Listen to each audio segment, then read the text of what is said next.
Hello, everyone. Welcome back to another episode of Noble with Nobu, the All-American Shaman. Nobu, how are you doing today? Good. Thanks for having me, brother. Thanks for being here. So today we're going to be talking about fields, emotions, and thoughts. Now, the three of those together, I guess typically I wouldn't associate them in the same category necessarily, but I'm assuming now they're all interconnected and interlayered. Do you maybe want to give us the common thread between those three? So similar to last week of where there's a loop, a cycle of Jing, Qi, and Shen, um, or again, everything is cyclical in the end, night and day. The same thing with fields, emotions, and thoughts. So when we get exposed to, and field is a very broad term. So what is a field? Again, it could be magnetic, electromagnetic, 5G, Bluetooth, etc. It could be a morphic field. It could be, the field of a word. Again, words are spells and they are fields by proxy. It could be the astrological influence, whether it be the moon, right? Pulling greater during its full moon period on those tides in our brains and our bodies. And look at crime rates. So that's that gravitational field, the gravitational field of the earth, etc. These different fields, these invisible auras and electromagnetic bodies that are constantly interacting and exchanging information and exerting push and pull dynamics on each other. So when we get exposed to any field or energy, then there's a shift then in our emotions. And again, that's primarily felt within the body. Again, emotion is energy in motion, and then it's embodied. So which is primarily a subconscious experience. So for example, you know, the when someone feels anger and rage, it's not like there might be words that come in their head, but mostly it's like I felt like my fists were clenching. I felt a lot of heat coming out of my shoulders and my arms. Whereas when someone's overwhelmed with grief, they might even feel nauseous, right?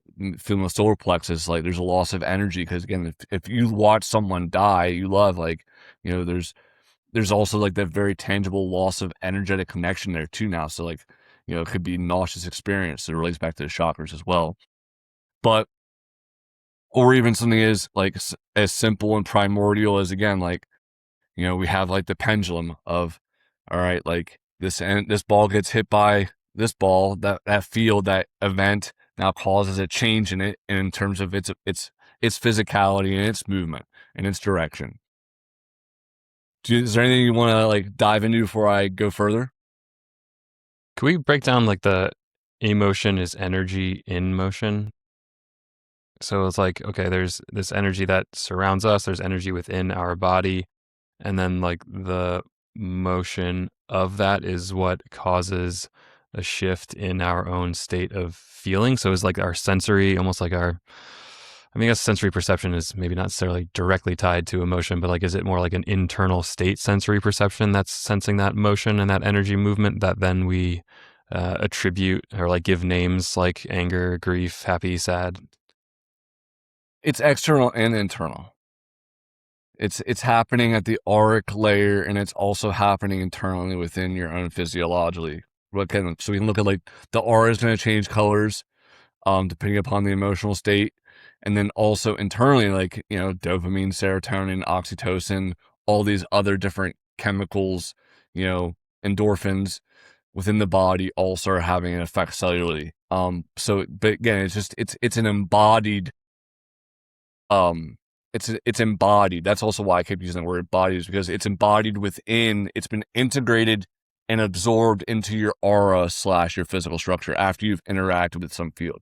So again, if someone listens to Riot and then they feel more aggressive or they feel more confident, they don't have and at this stage in the process, they're now, again, their energy and motion has changed. because maybe they were lethargic before or whatever, but when the field got introduced to them down this equation, okay, now into emotions, they feel differently. So now they're going to behave and act differently because now they have a different charge and a different makeup. And then that goes down to thought afterwards. Yeah. Yeah, maybe we can circle back on this later too, but like the chemicals and hormones, I guess if you take like a maybe pure like materialist scientific, like kind of current day scientific of removing the spiritual angle from it, maybe some folks would explain emotions as being nothing but just hormones and chemicals and different reactions going on and your brain interpreting them. Could you maybe talk through like the distinction there as far as like what's happening on a physiological, like more pure chemical based versus on that more like spiritual or metaphysical level, or kind of how you see those two interplaying with each other? I see them in the end ultimately as just reflections of the same thing. The same way, again, that, DMT, dimethyltryptamine is a molecule and it has its, effects within both endogenously and exogenously applied, whether it be natural or synthetic. But regardless, the spiritual effects remain the same. And I don't find that any coincidence. Or again, how it just so happens that certain colored antioxidants correlating to the different chakras also have beneficial effects correlating with the glands and structure of the physiology in relationship to that totem pole of rainbow. Or again, so like going back to like last week of like, well, okay, if like HGH and testosterone are more of a jing related physiological substance, right? Because if someone's lacking HGH or testosterone or the basic hormonal functions, they're not going to have energy. They're not going to have drive. They're not going to have, the ability to be masculine or, accumulate wealth. And also, too, Jing is often related to wealth as well.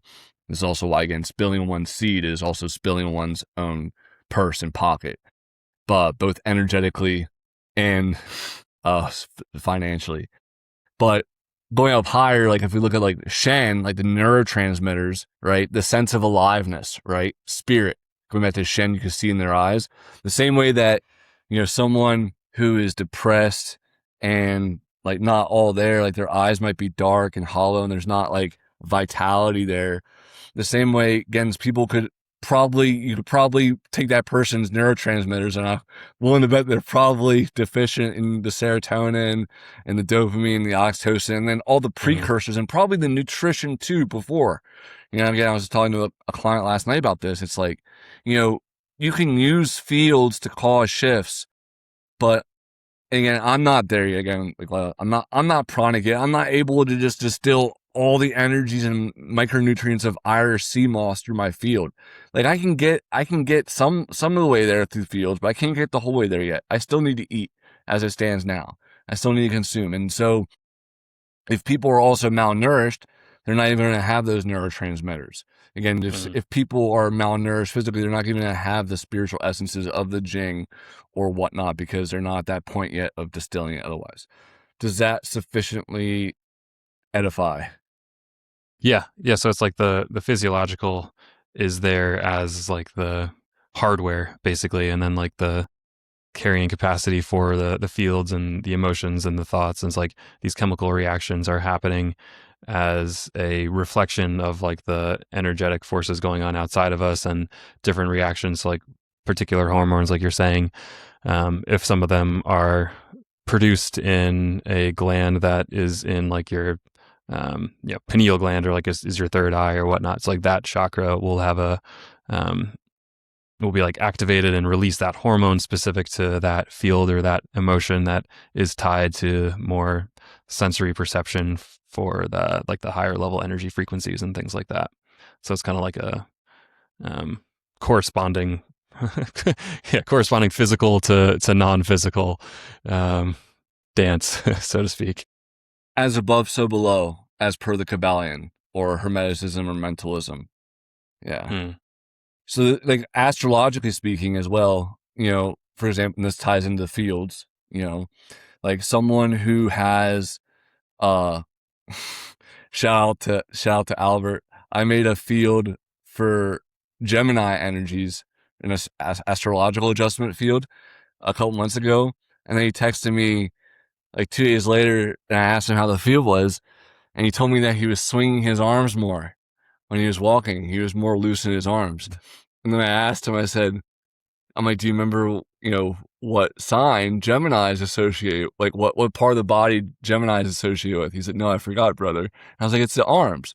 So again, 2 days into using a field for astrological type energies, it already took effect in the physical and embodied, you know, in his physical body in terms of how it was expressing itself. Again, like as a Sagittarius, like I get compliments on my legs more than any other part of my body. Again, the centaur being the half horse, so having like horse legs and well built in that capacity. And it doesn't I don't hit heavy squats and deadlifts, and I maintain quite aesthetic legs with very little effort on the broad spectrum of things. So again, there's always multiple angles and dimensions of every little thing and how we can look and approach it. Mm. Hmm. Yeah, that makes sense. And so I guess continuing on, like the circles, like the field, the emotion, and then the thought would be the next one. So it's, could we maybe, I guess, continue on to how the emotion translates into the thought? Yeah. So again, going back to, we are mostly subconscious, operating subconsciously. Again, like you are not telling this cell inside your thumb right now to generate ATP and to interact with this calcium ion channel and transpaint sodium. No, like there's so much going on beneath the surface that we don't have to manage, that we have subroutines and subconscious nervous system, on our body to manage. However, with that being said, just like I said, the body and the feeling is more of the shadow, the anima, the feminine, right? Just again, as the feminine earth has, the mother earth is solid and is of matter and material in motion and through her various cycles and seasons. And then by contrast, the masculine, like the solar energy, is just there, like again, this fire, light energy shining down the pattern into the mater, shining light on it and giving it more form and bringing it to light and revealing it more. So on the notion of thought, again, when most of as you feel things, so you get exposed to a field energy, and then you feel emotions, right? And again, whether this be a one-time event or be a series of interacting with this different energy, and then it gets felt in your body. A good book about this too is The Body Keeps the Score, about trauma, about cellular memory. But then again, over time, people don't have, again, after like a traumatic incident, or again, after just listening to a field, people can't just immediately articulate, like, they listen to a field once and they're like, oh yeah, it was working on my mitochondria in my left shoulder blade. And like, no, like it takes time of analyzing and meditating and reflecting and sitting with the different feelings you experience, whether that be a field or traumatic experience or a positive experience, right? This is why, again, like I harp so much about meditation,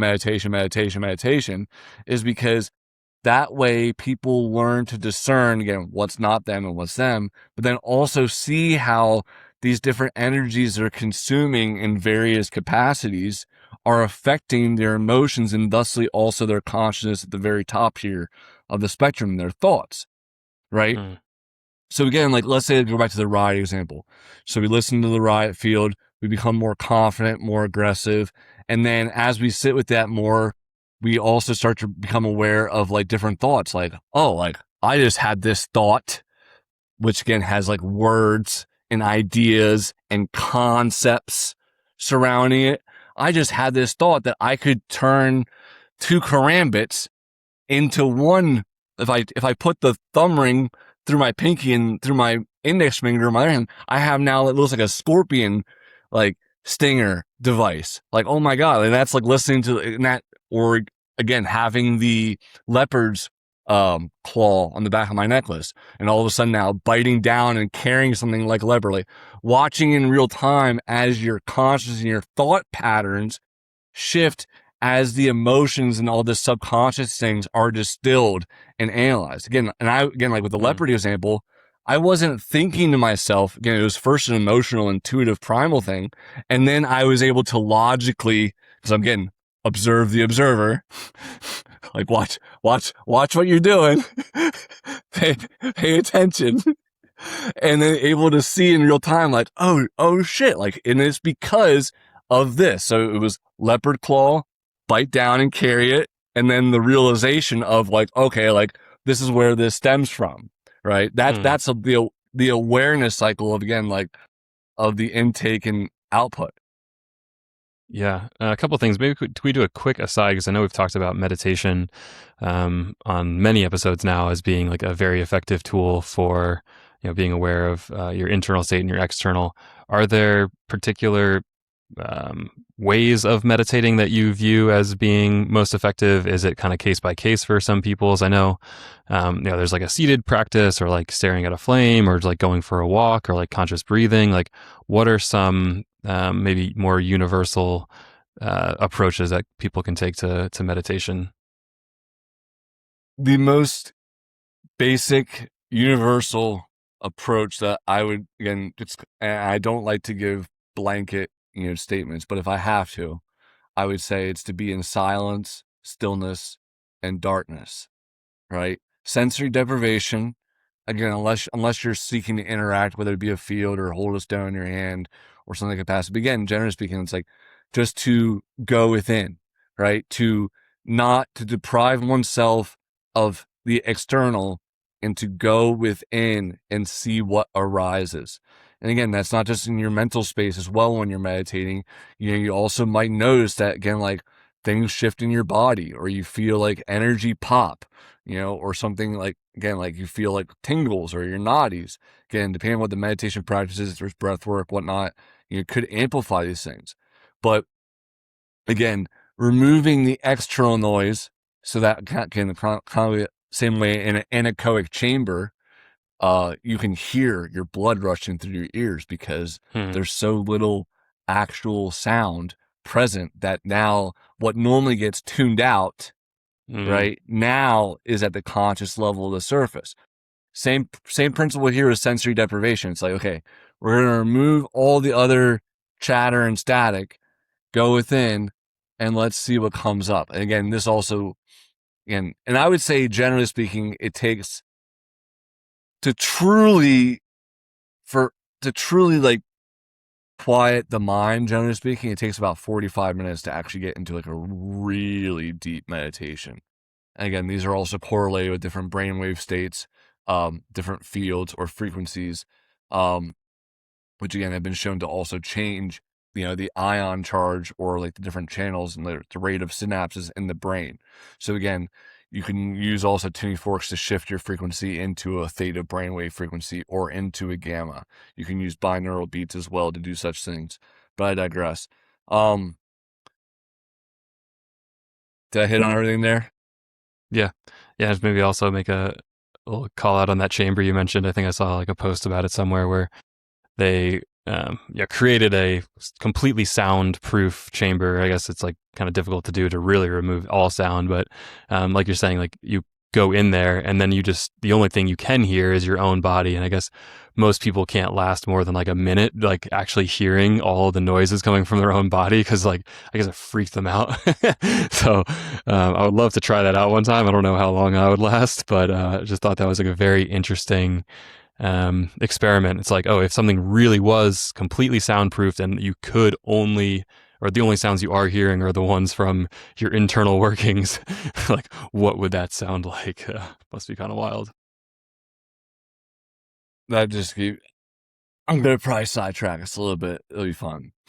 So the fact that, again, people can't even stand to be in their own energy, right, without Mm-hmm. going bonkers, really does summarize a lot of the behavior on which people do. Like, people put themselves through a lot of conflict and drama just to have other people to, again, exchange and, give and exchange with. But anyways, Mm. John Below, can't remember, tuning force. I can't remember the exact title of the book, but he tested out tuning forks inside of an anechoic chamber. And he was a musician as well before getting into tuning forks, so he had a pretty good trained ear. But he could hear his nervous system inside the anechoic chamber. Whether it was a high screech if he was stressed, if he was more anxious, or if it was slower and more low, flat if he was more depressed. But he could hear in real time how his nervous system would change after becoming entrained and tuned by the fields, the frequencies of the forks, right? Because again, just as we can just tune the guitar or tune the piano, right? Bring things up a half step. If you're down a half step or you get in any capacity, again, you can tune the shockers, you can tune the organs, again, there's a frequency, there's a field, there's a coordinate for everything within existence. It's about breaking down the mathematics of it and getting there. But and finding the harmonics in the end, right? But Mm-hmm. so that way it resonates. But anyways, so that's how he discovered the benefits of like tuning forks in real time, and he found other people like how again once he brought them into tune again, their nervous system sounded differently. Because again, just going back to cymatics as well.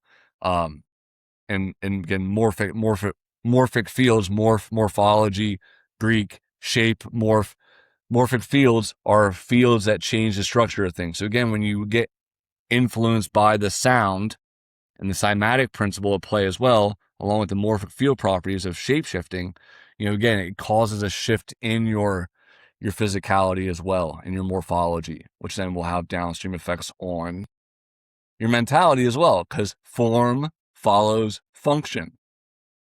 Right. Yeah.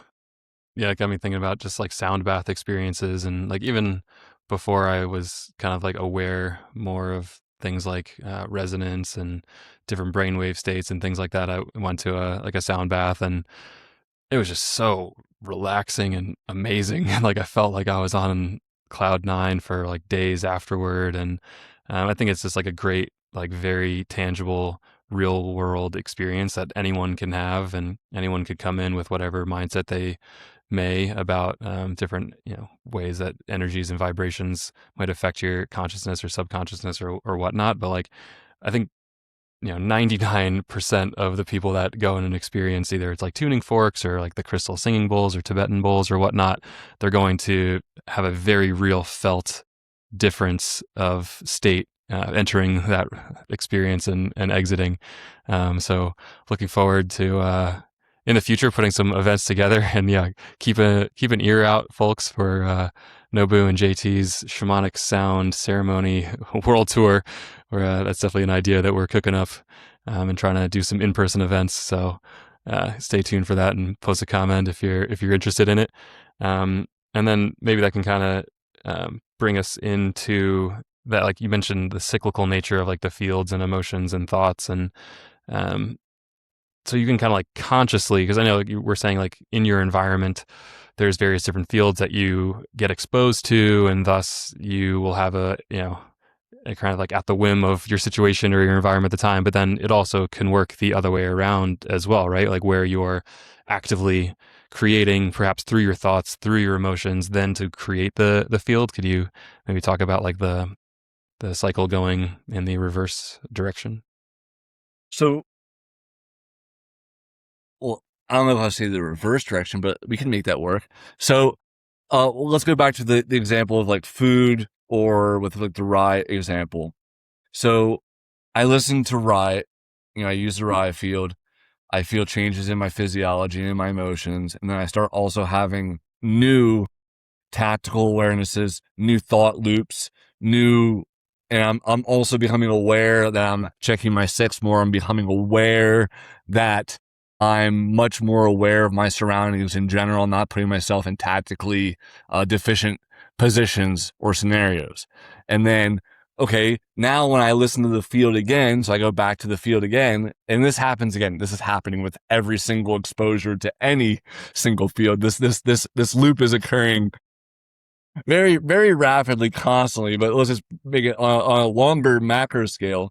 I listen to it again. Okay, like I have this awareness that I am like okay, like the symbiote is making me more tactically aware and have more situational awareness, and I have more kinesthetic awareness and proprioception and agility, and I'm feeling that more. So now that I'm also, now that I've distilled the emotional, like again the confidence and the aggression before, now that I've actually logosed that, I've distilled it down and I can comprehend it up here again at that bot again. Most of the emotions and stuff is subconscious and it's felt. That final 5 to 10% of the energy from the original field now gets distilled and condensed into a thought form. And now it's like, okay, I have this awareness. I can go back to the field again and I can interact with it in a new higher capacity. Because again, one, I also resonate with it more, but I'm also more conscious of what I was feeling. I've seen now it go through its evolution in terms of, again, to see the connected dots. So now when I go through this loop again, it's going to get deeper and deeper this channel, right? Digging out and ferreting out more medicine. This is also why I've said before, like for the distance for a 12-year-old girl to resonate with Riot versus, let's just say, like a 25-year-old police officer is much different. Not to say it's impossible, but just from a mathematical perspective, it's pretty clear to me on who's gonna achieve faster adherence and resonance with the field.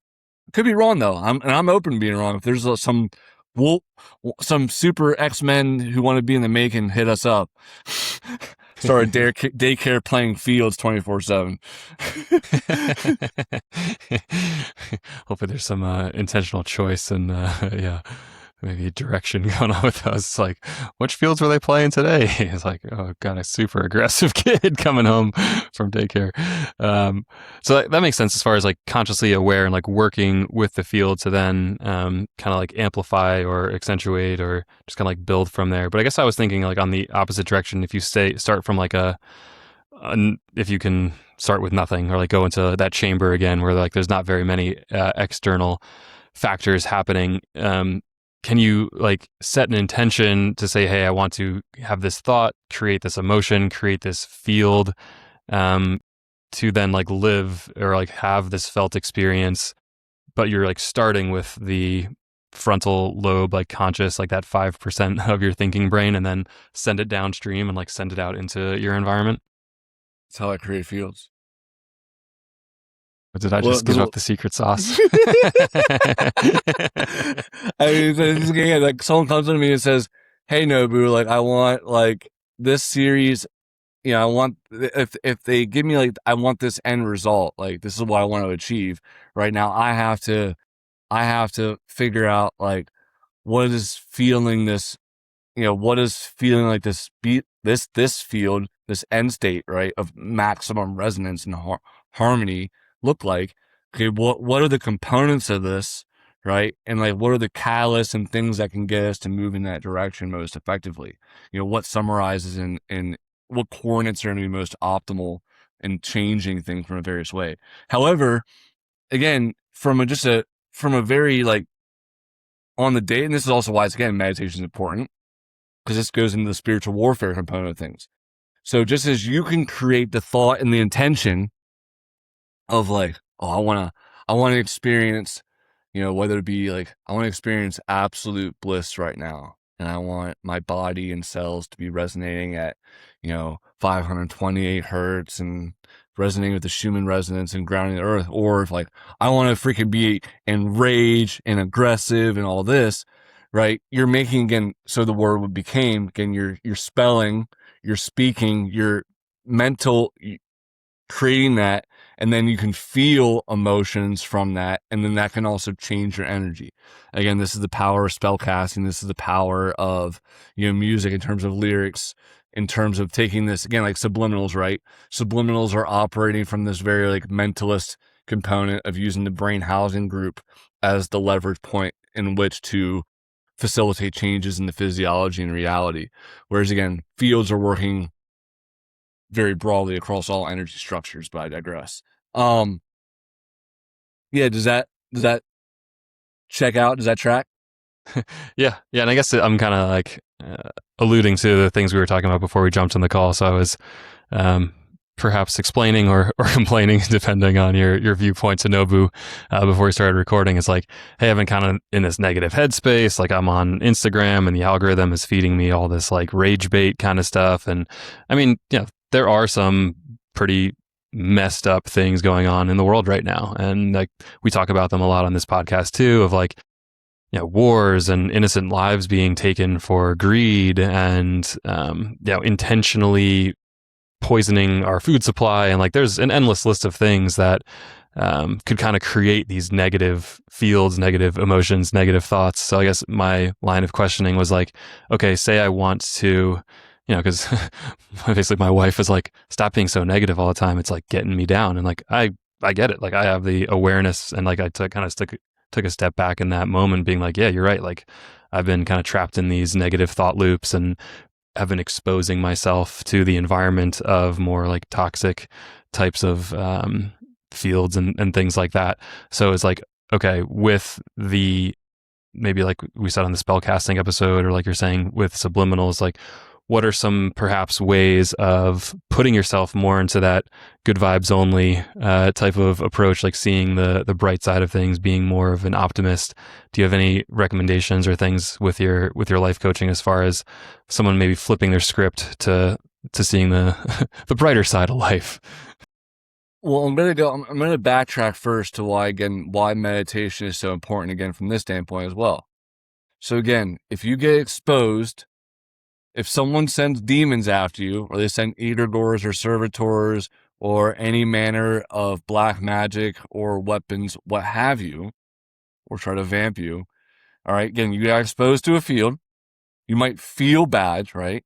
Like you've witnessed Jetson's journey, right? Like they might feel bad, right? They might start to like, oh, feel off, like, oh, like I don't feel so good, if or evil eye, and then thoughts might meditate around that. This is why, again, going within and meditating and discerning who is who in the freaking zoo. You know, like, okay, is this because if I drop in stillness and silence and I observe a thought form, because again, thoughts are not always true and they're not always yours, right? Your brain is a receiver, and going back to again to what your entire body is, but going back to your input, right? If you're getting exposed to negative input, now like attracts like, and you're going to resonate more with that. So you need to be able to discern, like, okay, like where's this coming from? And again, be able to do the backtracking of figuring out why this came up to begin with. And again, the second example I was going to use after Riot was again, like food, right? If I consume like nothing but watermelon, like I'm getting this positive field in my shift in my energy, and it's going to create, again, I'm going to feel better, and then I'm going to think better, right? And again, the positive cycle there. And again, every time I interact with the watermelon, the detox symptoms are going to be, I mean, ideally, normally speaking, for the most part, like not nearly as bad each time. Like again, when people first start detoxing and clearing or trying to resonate or harmonize with the higher frequency, there's periods again of like rebirth. Like you have to let go of what made you sick, you know, Mm-hmm. Hippocrates. And if you can't, you know, you're gonna find yourself in a loop. The lesson will continue till the teaching has been learned. But when you're able to observe and recognize what is causing what shifts within your consciousness, because again, going back to that meditation, then it becomes very easy to then deal with such things. Because again, if it's like if I have the awareness, and this is also why I said before about how Yeshianum, just Yeshianum period, the version available for free in the store, is amazing for the astral component. I mean, that aspect of it in the newer version allowed me to ferret out someone, because I kept becoming aware of them like over my shoulder in the astral. You know, again, like there was thoughts coming into my awareness, like this isn't my thought. And then when I use the field and I meditate, it's like, oh, now I know where this energy is coming from, right? And now that I have awareness, I can interact with it. And I can also, you know, cut it off, you know, banish it, extricate it, both in the physical dimension and the spiritual. So again, if someone like meditates and they're like, why am I not feeling good? And then they realize, oh, like I'm an EMT and someone just died today, and I didn't sage myself and take a shower when I got home. Like, well, you just Mhm. brought freaking the energy of death and of a spirit that's in the middle of a transitionary cycle. You might have brought it back with you. So the thoughts Mm. that you're having might not be your own. Again, you got introduced by a field, felt emotions, and now it's manifesting as thoughts in that cycle. Interesting. So it's like kind of bringing it back to the practical applications. Like, okay, I see these videos on Instagram and they're basically designed to cause a certain emotional response in me, whether it be like anger or rage or even joy on that side too. It's like if you get into a more meditative state and then acknowledge that there was an external source and basically work toward more of like your energetic sovereignty and just realizing where your own center is, realizing things that are outside of you to then thus like reconnect with your own true essence rather than your reactions or like reflexes toward these external stimuli. And what do a lot of these triggering things do? They make you stop breathing, or they Oh, yeah, interrupt your 100%. they interrupt your breathing pattern, right? Whereas if Mm-hmm. I guarantee you that if you just practice deep belly breathing as try to get stressed out, read that garbage. If you're just doing like a 4 full breath, bro, and you're just like it's Mm. not. And if you just keep that again, breathe and feel like you're observing, not absorbing, right? Mm. But again, when you get knocked out of that breath cycle and knocked out of that conscious awareness, that's when they've got you. They've got like you're sucked into the screen. Like this is real. Like this is everything right now. And like your body's responding accordingly. But again, you can just observe, right? Breathe and feel, and that makes a huge difference in and of itself. Yeah. Yeah, that kind of reminds me too of, I think they call it like email apnea or like screen apnea. It's because you're in this like hunched position and you're like compressing your lungs and your diaphragm and you're shortening your breath and making shallow your breath just by the defaults of your physiology and your poor posture. And then, like you're saying, on the mental side of things, just being so caught up and like feeling like it's real. It's like a double whammy of poor breath and chronic engagement there. Yeah, and you're not gonna again going back to the physiological component. Like if you're not giving your body the oxygen it needs, the nutrition from that level, again, like your brain isn't going to be able to make good decisions. So again, every time they trigger you and they spike your cortisol and they get you to like, like, and they're just knocking, like you're just getting deeper into the cycle, right? It's again, Right. it's vampiric, it's parasitic by nature, it's by design. But again, Mm. just to to not get caught up in the doom scroll element, right? Again, and fostering that awareness, or again, even like simple affirmations as well. It's like, all right, like, again, finding the balance between like I can totally like I can talk. you know, you know me well enough by now, brother. But like I talk about some of the most demonic, satanic, perverse individuals, not even on the planet, but just in reality. And I laugh about this shit because I don't stress about it. Like I have utmost faith and trust in God. And so when like I see the dragons and devils before me, I just laugh because I know from a mathematical standpoint that I, by proxy of the Most High, that it's going to be fine. But again, for some people, that's not their case. They don't have a faith or a relationship with God or the Creator in that capacity. Again, there's levels to this stuff, right? Everything I'm saying right now, like I just said for the past 2 minutes, I would have said was fucking crazy a few years ago. I would have said like, relationship with God, trust in a Creator. Like, no, you have to do everything out of your ego. Right.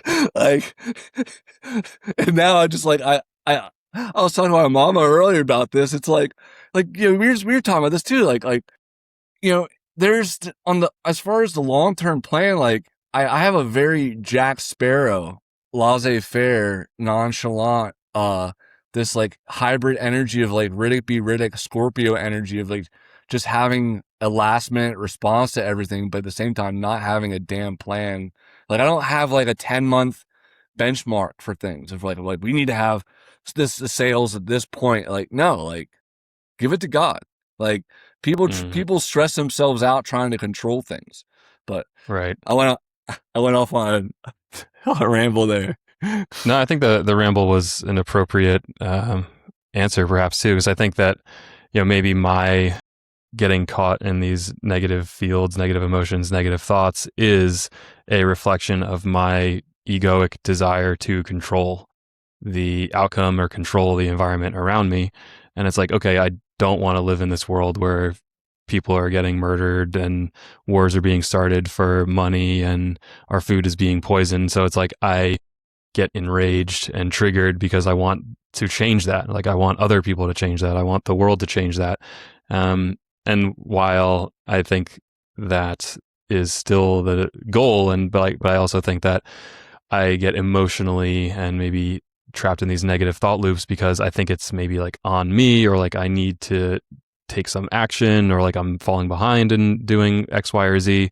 But like you're saying, kind of give it up to God and realize that most of these things are out of my control, and to even entertain the fact that I could control them is pretty crazy to begin with. So it's like if you have the faith that the broader plan of the creator will balance out the universe and time, then it kind of gives you the space to take the deep breath and realize like, okay, things will be okay. Try to focus on being the best version of myself, contribute toward the betterment of the situation in the ways that I can, and have the wisdom to know like what I can and cannot control. Yeah, serenity prayer. Now, I want to highlight something because, again, just because it's important to name the Bill Gates, name the Sam Altmans, name the Pelosi's, name the cabals and the pedophiles and the Epsteins and all these degenerate, dark, demonic motherfuckers. But again, I feel like this has been something that's been spread in spirituality as part of a psyop, personally, of where they like love and light. Like we don't talk about that. That's low vibe. We don't talk about it. It's like, no, like if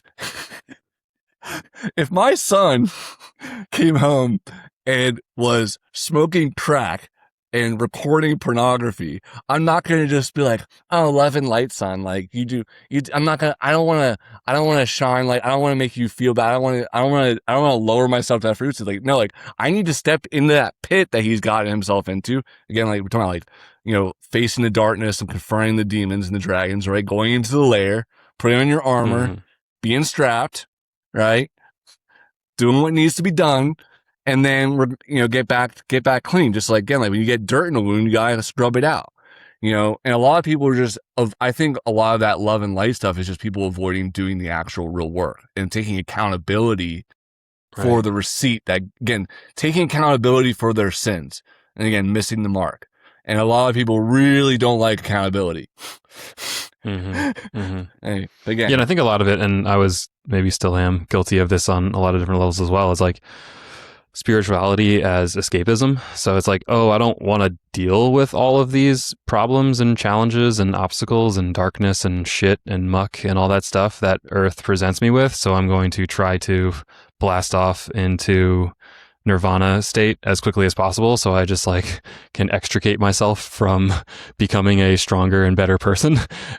Whereas what I'm kind of realizing now is like, and seemingly like Earth is this proving ground, and it is shit, and it is muck, and it is dirt, and it is pain and suffering for a reason. And like God, the creator, like the everything, is the good and is the bad here. Like he's the Lord of darkness and the Prince of light at the same time. Like it's the kind of whole point of incarnating as a soul onto this earth is being put up against these challenges that you think you're not able to face, that like scare the shit out of you, that are going to make you, question your faith or question your own abilities. And like, who are you going to be in those moments? Like you're saying, like, are you going to dig inside yourself and find the strength and like build your physical body and like rise to those challenges over this lifetime that we're given here to take on and like battle that darkness and let the light shine through and win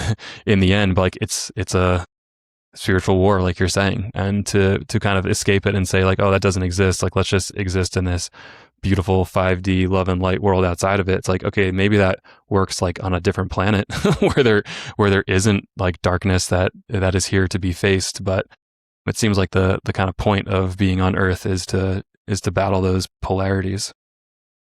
Yeah, I mean, it's again, like you said, like the Lord of Darkness and Prince of Light. I mean, again, like from the cosmic singularity point, you know, God expressing itself in a multitude of fractal forms, and but again, truth and good, you know, presides quite literally and also mathematically above the negative, right? The proton has much more substance and mass than the electron. And the light is what even creates the potential for darkness to exist in the first place. Because Hmm. darkness does not have substance. Whereas again, from a mathematical standpoint, I can prove this, that light does have matter. Like light has substance. There is something there. Whereas the darkness is a lack thereof. And one of the interesting things too, going deep into this realm, is that when you confront demonic entities in darkness and remind them that they were born of the light and they were born out of love, and again, they're still one of God's creations, they hate that shit.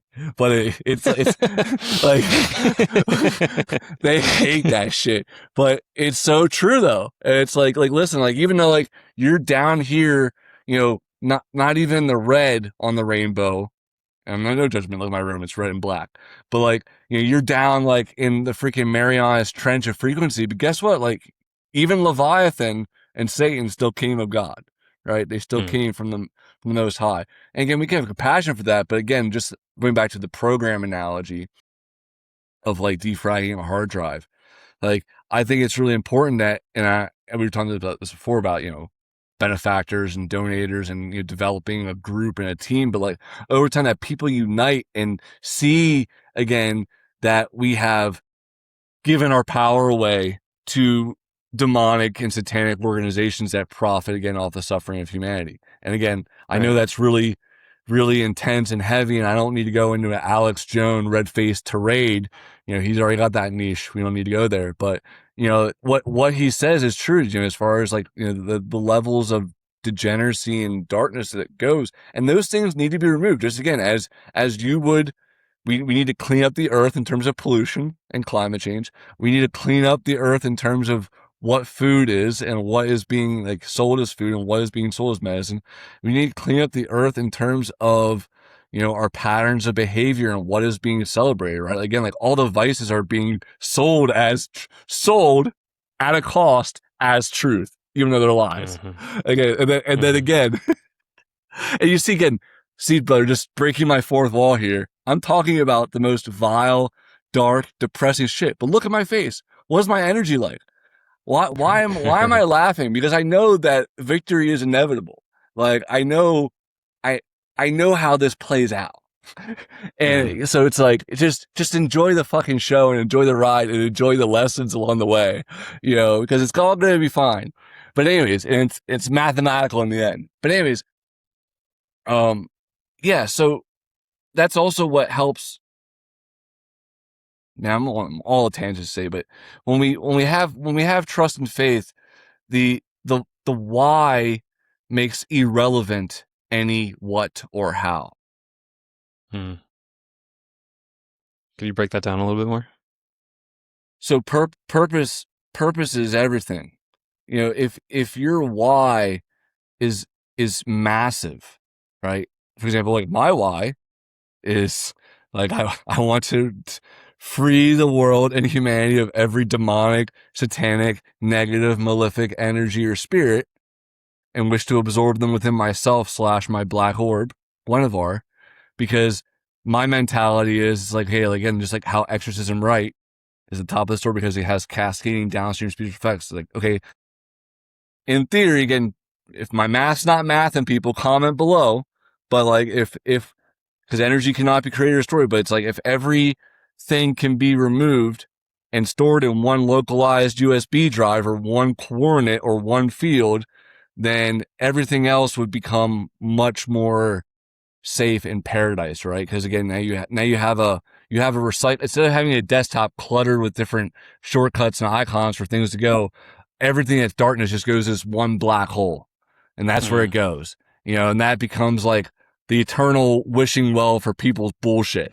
And then, but that's a huge why. My end state, my goal, my why is to provide a new level of paradise for humanity. Like no shit. Like I know that sounds like really fucking massive, but it's true. And again, like other things involving it, again, like the charity work, the juicing, like instead of soup kitchens, juice kitchens, so much of that goes in it. But that why is so big. So when when the what's and the hows present themselves in life, it doesn't fucking matter.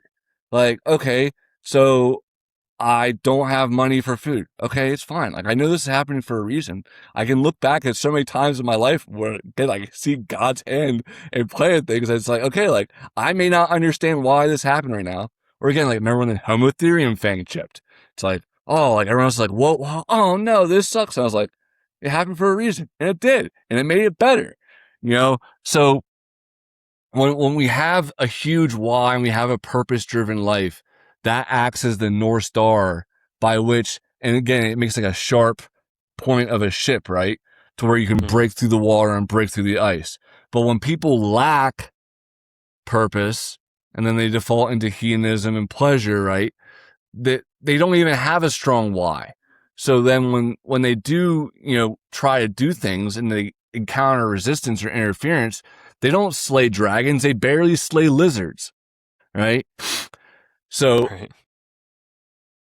Or they don't even think the lizard's worth slaying. They'll just go over there and do something else, like change the direction at any obstacle. Yeah, sure. that makes sense. Yeah, we're pretty deep in the episode. I can try to circle us back to back to more thoughts, emotions, and feels. Were there any other aspects of this episode you wanted to get into? No, that last part didn't turn out the way I was intending for it, but it hit the nail on the head, which I wanted to get to was this. Again, it was people. If you're getting affected by negative fields, whether that be your food, your music, your Wi-Fi, the screens, bad subliminals, bad fields, bad energy from people, sexual partners, etc. Again, you are the summation of, again, everything that you eat and consume. Again, whether it be your environment, your food, what you wear, the people you keep as company, your tribe, your close inner circle, etc. Everything that you experience, accumulate, becomes you. So being able to, again, the more you can remove things, is again what I talked about before about why I like homelessness and why I like living with very little, is because when you restrict your intake, your output becomes much more focused and clear and concise, right? Because again, if all I'm consuming is watermelon, I know I feel good and then I see that I look good. There is no cognitive dissonance or wondering if it's still watermelon, right? But if I was eating watermelon, bananas, avocados, and blueberries, now it's like, well, which one of these fruits is the one responsible for me to have this musculature, right? Which one of these, fields is the one giving results? This is also why I tell people to keep their stacks small, right? If you have a stack of 20 plus fields, and especially with a lot of them, they're like all trying to do the same thing. Like people be listening to a face field for their jaw, their nose, their skull, and everything. It's like, you don't know if they're clashing. You don't know if they're contraindicated. Less is usually more. So again, too, like if you're listening to, and again, you're supposed to sell all these different energies. Now you start having negative thought patterns. Now you have to go back to all the energies, again, the fields you've exposed yourself to in all these various forms. And like kind of like how people do like those restrictive diets where they figure out what they're allergic to, right? You have to start going systematically through and trying to figure out what was it that gave you that bad feeling or bad thought in the first place, right? Because again, your input's going to dictate your output. Right. Fucking Instagram. That input's been fucking me up. I could see it. I could see it for what it is, man. It's triggering me every day. Um, yeah, no, that does make a lot of sense. And yeah, any final comments you wanna leave the audience with this time, Nobu? You are the summation of all your experiences, people. So choose wisely and be conscious. Amen. Thank you so much, Nobu, for spending the time and breaking it down for us. And thank you, everybody, for listening. And we will see you next time. Take care.